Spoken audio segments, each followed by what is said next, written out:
Your dad comes here to visit about once a month, but I get the impression that the two of you don't talk a lot about everything that happened, about the crimes in particular. No, we don't discuss that because it's been gone over so thoroughly in the papers and the media that there's just really no point in going into any in-depth talks about it.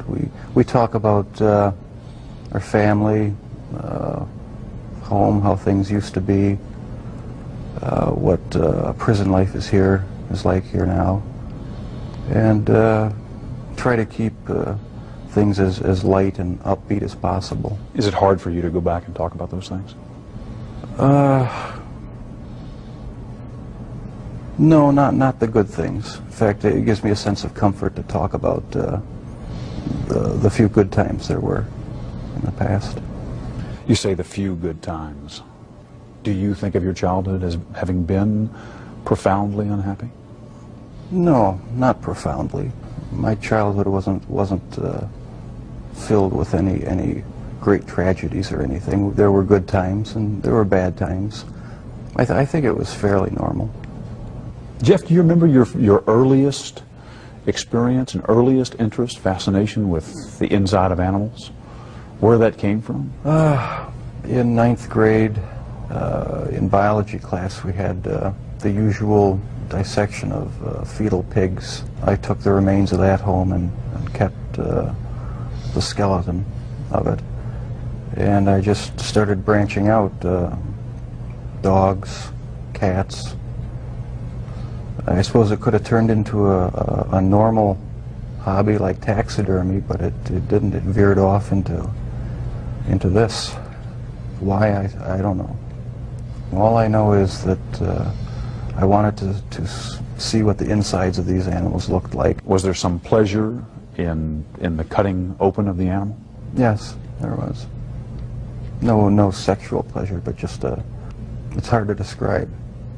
Sense of power, sense of control? I suppose that's a good way of putting it, yeah. Yeah.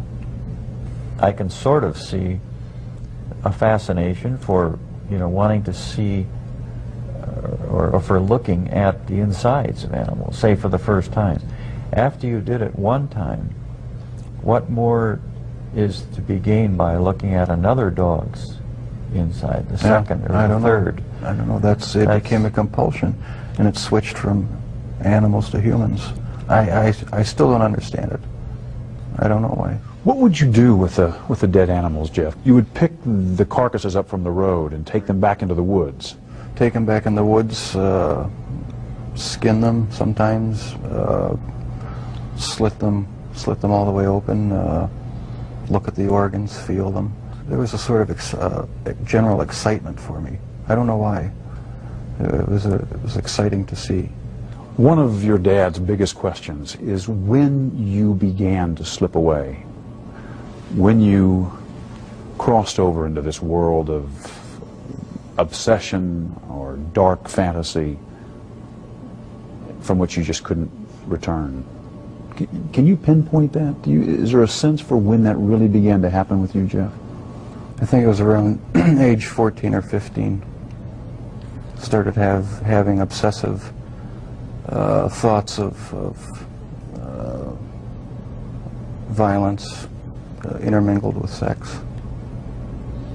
And it just got worse and worse. I didn't know how to tell anyone about it, so I didn't. I just kept it all inside. Do you have any sense for where that was coming from? No. No, I've talked with a few psychologists about it. They have their theories, but they don't have any concrete answers either. Do you have a theory? No, not really. I don't know where it came from. I probably will never know. But I never dreamed that it would become a reality. What was it, Jeff, that took you over the edge, do you think, and made you take this from the world of fantasy into reality? From 15 on, I had this reoccurring fantasy of meeting a hitchhiker on the road, and of taking him hostage and doing what I wanted with it. About 3 years later, I was 18 years old, driving home. I saw this hitchhiker about a mile from my house. Thought to myself, should I stop and pick him up, or should I just keep on going? I wish I just kept on going, but I didn't. I turned around, picked him up, and that's when the nightmare became a reality. It just seemed so bizarre to me that this obsession that I had been thinking about and wanting, just all the parts are there, and they make it possible to make it happen. What happened after you took him to the house? The house was empty. My mother was up in Chippewa Falls with her family, and my dad was living in a rented motel about 5 miles away due to the divorce. And I pretty much had the place to myself. I was drinking a lot during that time, and just, I don't know, looking for something to, some way to find some fulfillment, some pleasure. And I acted on my fantasies, and that's where everything went wrong. This was the summer of 1978 when you took your first victim. Right. Once it happened the first time, it just seemed like it had control of my life from there on in. The second occurrence was 1984, roughly. And I met this guy at one of the bars, downtown Milwaukee bars. We went back to the hotel, just planning on getting drunk. I had put some sleeping pills in his drink to render him unconscious. And was just going to spend the night with him. When I woke up in the morning, my forearms were bruised, and his chest was bruised, and blood was coming out of his mouth.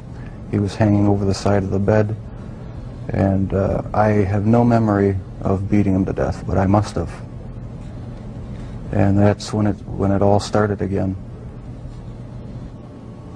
And once it started again, you found it impossible to stop. Right, that's when the obsession went into full swing. Did you ever tell yourself, I have to stop this? I must stop doing this? Yes. When it was going on? After the second time, it seemed like the compulsion to do it was too strong, and I didn't even try to stop it after that. But before the second time, things had been building up gradually, going to bookstores, going to the bars, the gay bars, bath clubs. When that wasn't enough, buying sleeping pills and using it on various guys in the bath clubs. It just escalated slowly but surely. And after the second time, which was not planned, it was out of control. It felt like it was out of control. Where did sex enter in to the killings, Jeff? It was a big part of it. My only objective was to find the best looking guy that I could. Their sexual preference didn't matter to me. Did their race matter to you? No, their race didn't matter to me. The first two young men were white. The third young man was American Indian. The fourth and fifth were Hispanic. So no, race had nothing to do with it. It was just their looks.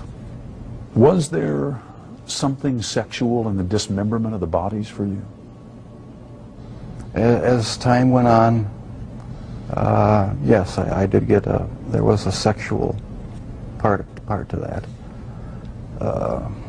I started saving the skeletons and preserving other parts, and one thing led to another. It took more and more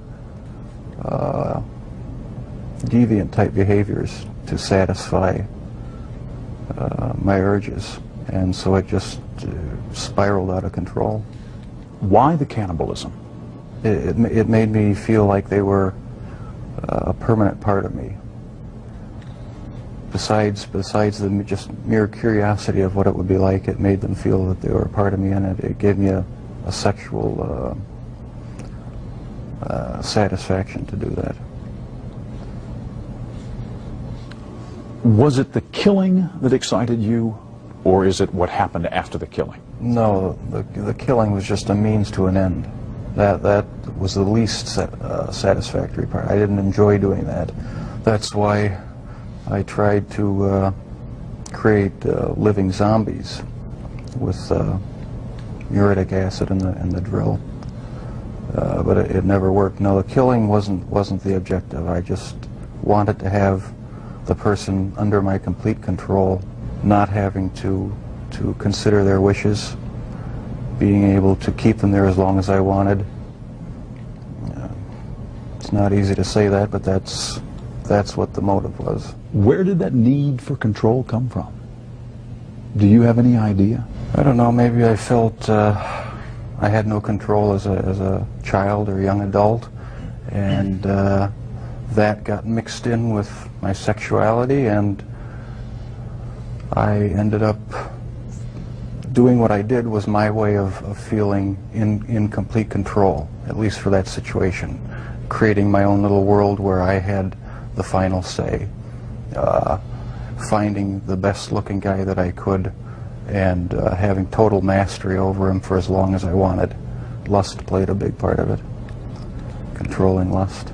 That was the motive right there. A lot of this came out in the course of the trial. Obviously, both of you sat through this. Have the two of you sat down and talked about these things before?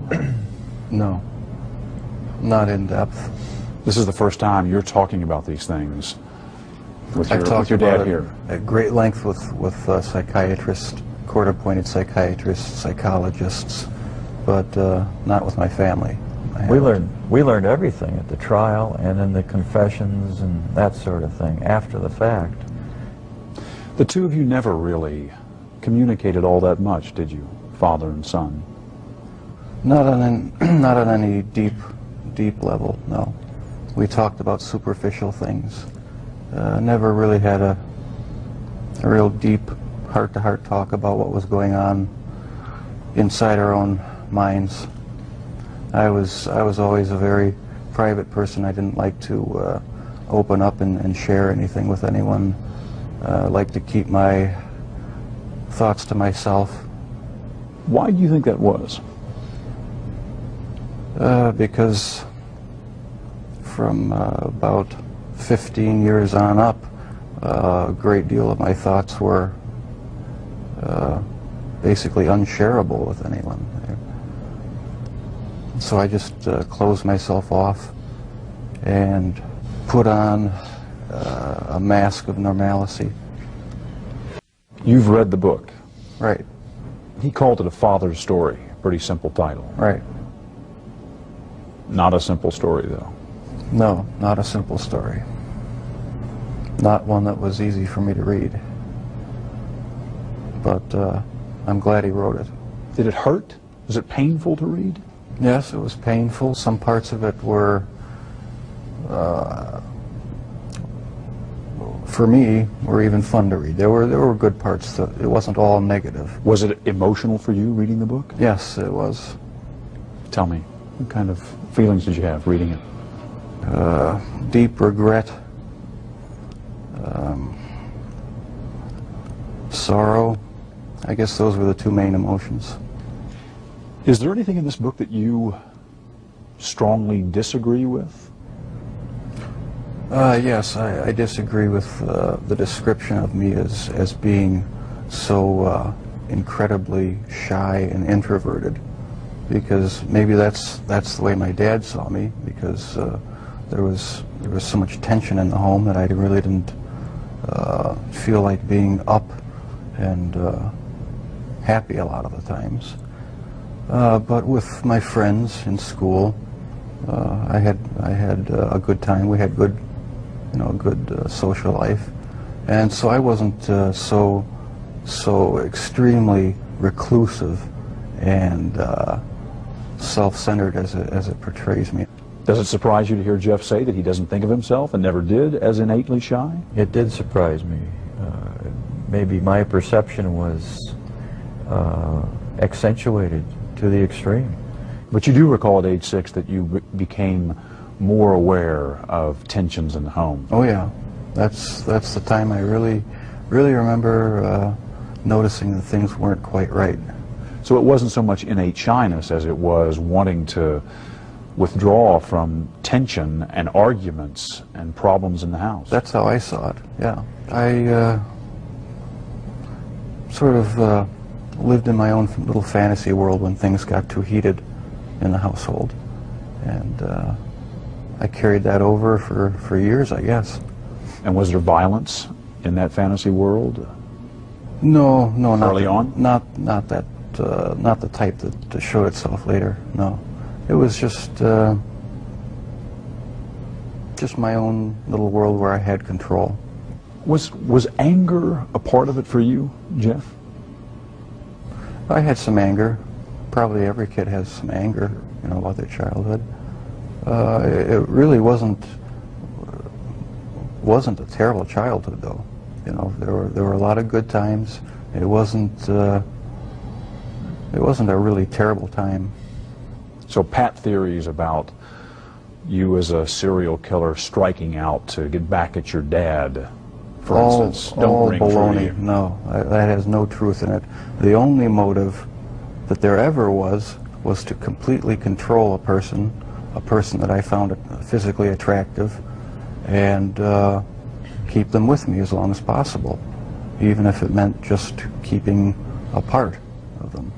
Did you know before you read this book that your dad had his own obsessions and fantasies, that he had thought about, that he had dreamed of committing murder, that he had had an obsession with fire and with explosives? No, I don't think that's the type of thing one asks one's dad. Were you surprised to read that about your dad? Very surprised. Yeah. I didn't know what to think about it. I suppose everyone has their secret thoughts, and so it was somewhat of a shock. You feel grateful that your father wrote this book?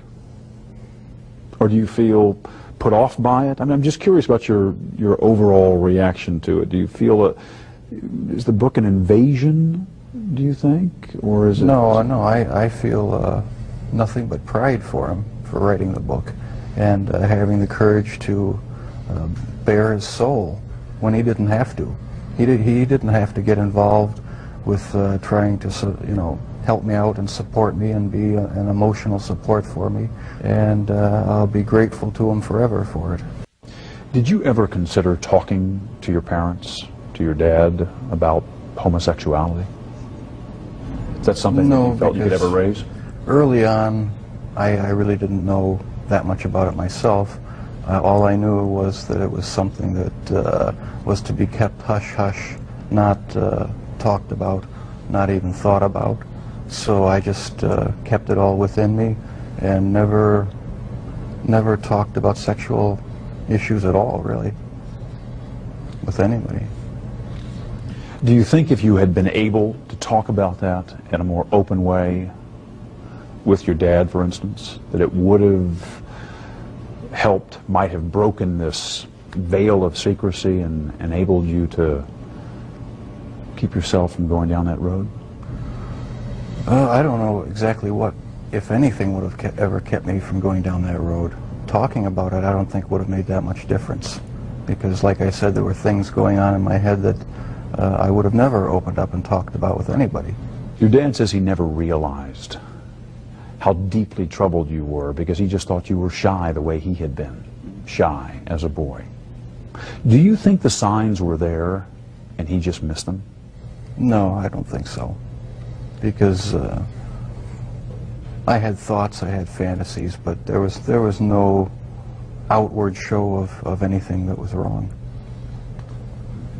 You were pretty good at keeping it all inside. Right, I kept it inside, didn't share any of my thoughts or emotions with anybody. So how would I ever know? No, you never saw any of it, as far as I know. I did not really hear from anyone about any of these activities. And that's what really strikes me now, is if I would have known, what would I have done about it? I think I would have done a lot about it. I feel it's wrong for people who commit crimes to try to shift the blame onto somebody else, onto their parents or onto their upbringing or living circumstances. I think that's just a cop-out. And my parents, my relatives, had no knowledge of what I was doing. They're absolutely not responsible for any of it in any way. And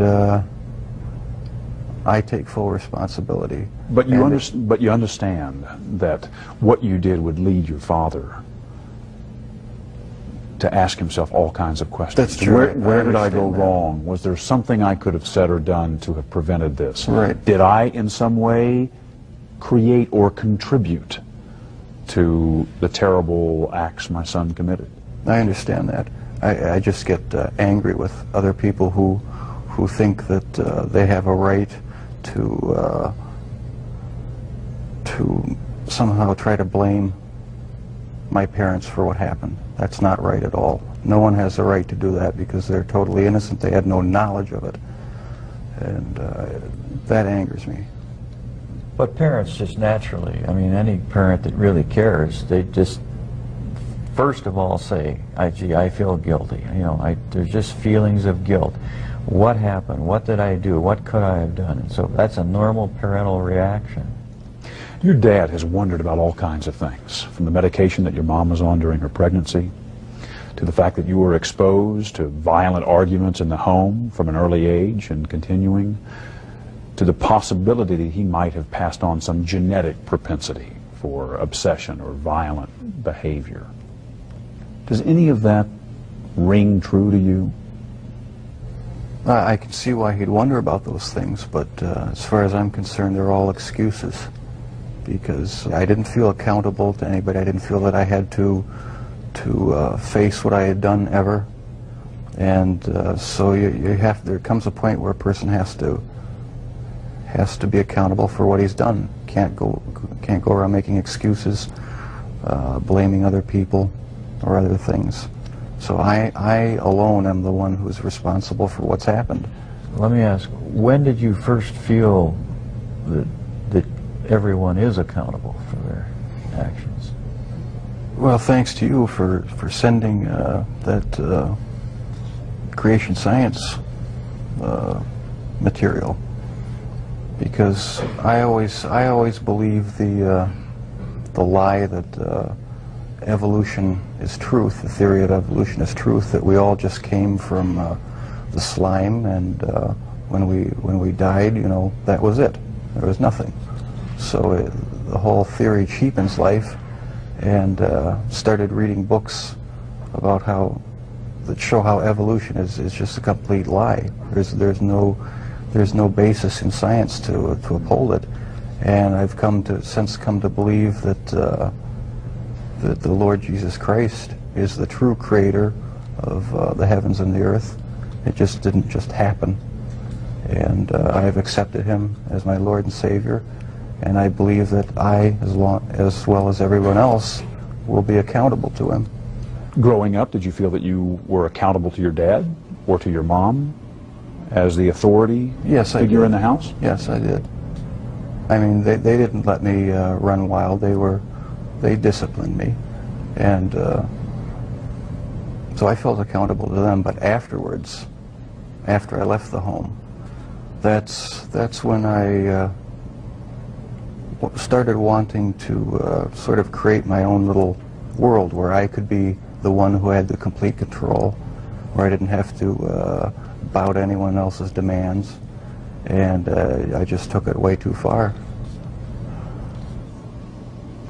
Lionel? At that period of time, I had drifted away from a belief in a supreme being, and I never, as a result, passed along the feeling that we are all accountable in the end. He owns us. And that basic concept is very fundamental. to all of us. You feel that the absence, at least for a while, of a strong religious faith and Yes, belief for some years. may have prevented you from instilling some of that in Jeff. That's right. Is that how you feel?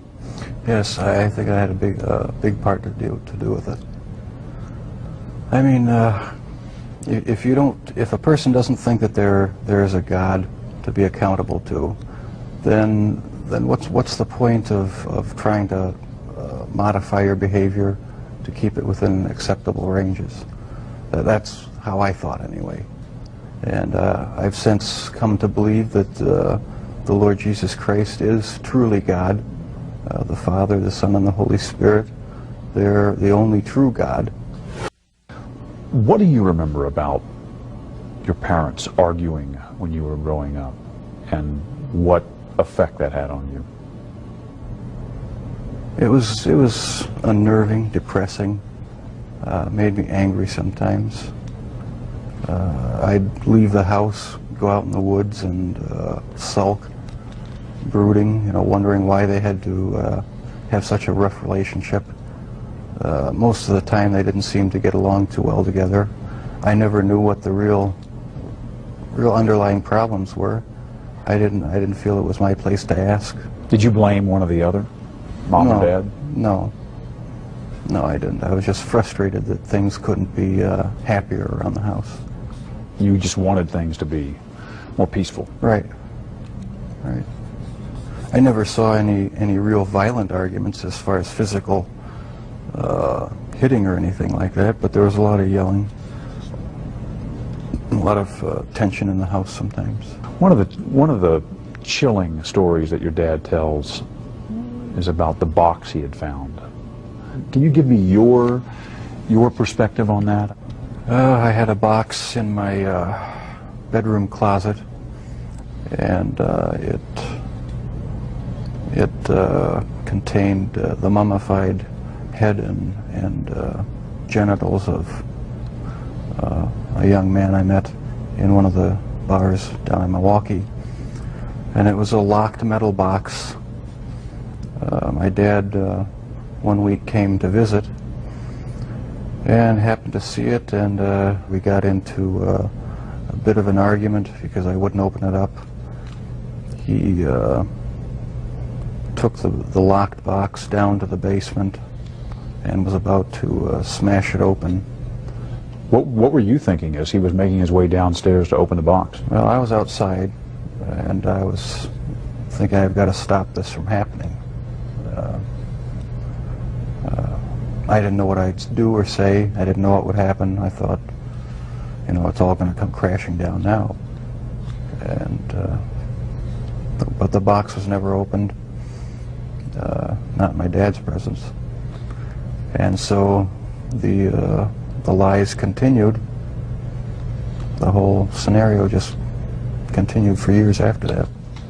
Were there times when your dad may have been closer to discovering what was going on than even he knew? Times where you got worried that maybe he would find something out? The box incident was about as close as it came, yeah. That was just one incident. There were others, but that was a particularly nerve-wracking one. Are there others you can share? Other close calls? When acidified, dissolved human remains were found, they didn't look like human remains anymore, but they were in the trash bin outside in the garage. That was one incident. And a few others I'd rather not go into right now. Were you relieved to be arrested? Part of me was, and part of me wasn't. Explain. I don't know. It's like I don't believe I have a split personality, but you know the feeling where you're sort of glad about something, but on the other hand you're not. That's how it was. It was a relief not to have to keep such a gigantic secret that I had kept for so many years. And once I saw that I had no choice but to face it, I decided to face it head on and make a full confession. So I am glad that the secrets are gone. Your father told me that one of the reasons he wrote this book was in order to put down on paper what he has been unable to say to you in words, kind of reaching out to you. What do you want to say to him, having read this? I tell you, Dad, I'm really sorry that this has happened, and I love you a lot. I love you too. I'm sorry. Don't be sorry. We haven't always shown it a lot, but I do love him a great deal. I love you. And without the support of my folks, I don't think I would have come through this. We've opened up with each other a lot more now since the trial and everything. There's no secrets to be hidden away. You know, I don't feel that I have to keep any secrets from him. We've come to face what's real now instead of just glossing things over and talking about superficial things. So there's a lot more communication between us. This book may serve as a further bridge between Jeff and myself. And just for that purpose, I regard it as valuable for me. Do you feel closer to your dad, having read this? I feel closer in that I understand more how he was thinking, what his thoughts were, what some of his motivations were. I'm glad he wrote it. Anything not in the book you want to say to him?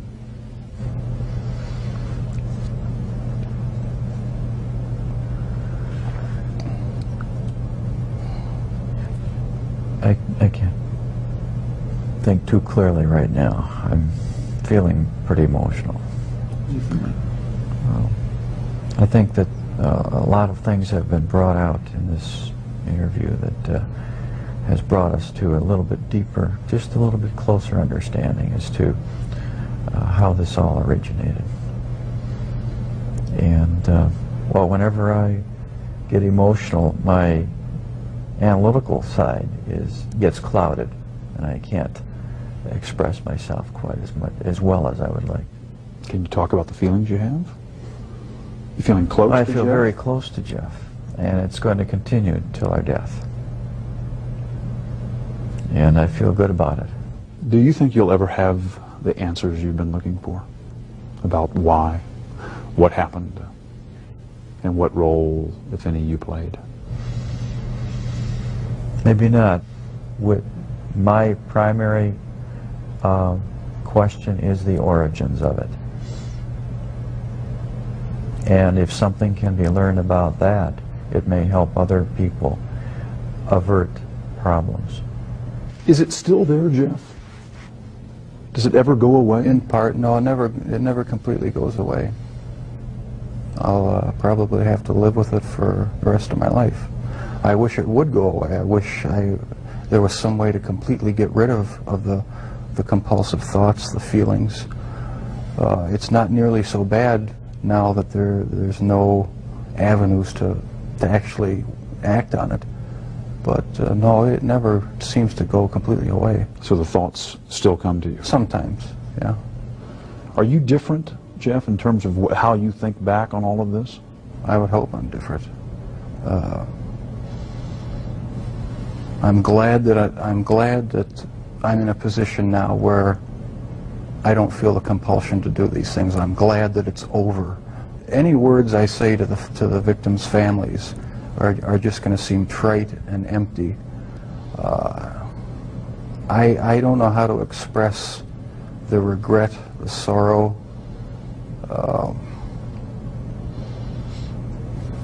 that I feel for what I've done for their sons. I can't find the right words. All right, see you later, Dad. After the interview at the prison, Dahmer casually showed us something a little unsettling. Just a point of interest, that's the type of box. This is the type of box? He wanted us to know that box looked strikingly like the one his father had found. the one Jeffrey had used to hide body parts. Thank you, Jeff. All right. To this day, the interview with Jeffrey Dahmer remains one of the eeriest experiences of my 30 years in television news. From the weak handshake with which he greeted me, to his bizarre observation about that metal box as he returned to his cell, Dahmer was a haunting figure. He often said he had wanted the death penalty. 9 months after our interview, his death wish came true. I'm Stone Phillips.